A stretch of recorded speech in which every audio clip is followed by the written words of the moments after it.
దుష్టుల ఆలోచన చొప్పున నడువక, పాపుల మార్గమున నిలువక,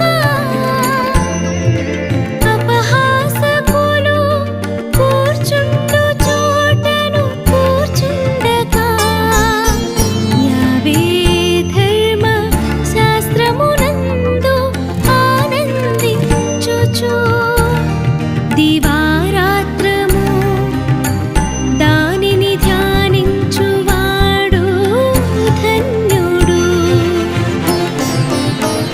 దుష్టుల ఆలోచన చొప్పున నడువక, పాపుల మార్గమున నిలువక, అపహాసకులు కూర్చుండు చోటను కూర్చుండక, యావే ధర్మ శాస్త్రమునందు ఆనందించుచు దివారాత్రము దానిని ధ్యానించువాడు ధన్యుడు.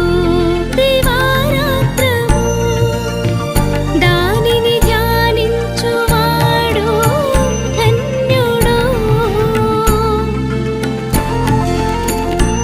అందరికీ యాషువ మెస్సియ నామములో షలోం. మొదటి కీర్తనను ధ్యానించుకుందాం.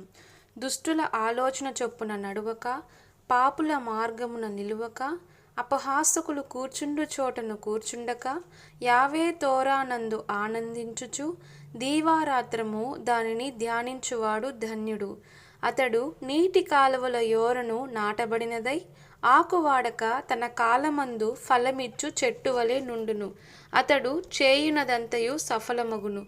దుష్టులు అలాగునుండక గాలి చెదరగొట్టు పొట్టువలే నుందురు.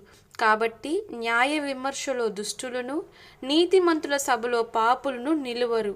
నీతిమంతుల మార్గము యావేకు తెలియును, దుష్టుల మార్గము నాశనమునకు నడుపును. ఆమెన్.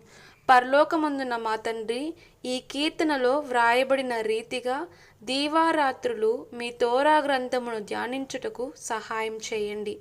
దాని ద్వారా మా ఆధ్యాత్మిక జీవితాలు ఫలించున్నట్లు సహాయం చేయమని, మమ్మును ఆశీర్వదించమని రక్షకుడైన యాషువ మెస్సియ నామములో ప్రార్థిస్తున్నాము తండ్రి. ఆమెన్. అందరికీ షలోం.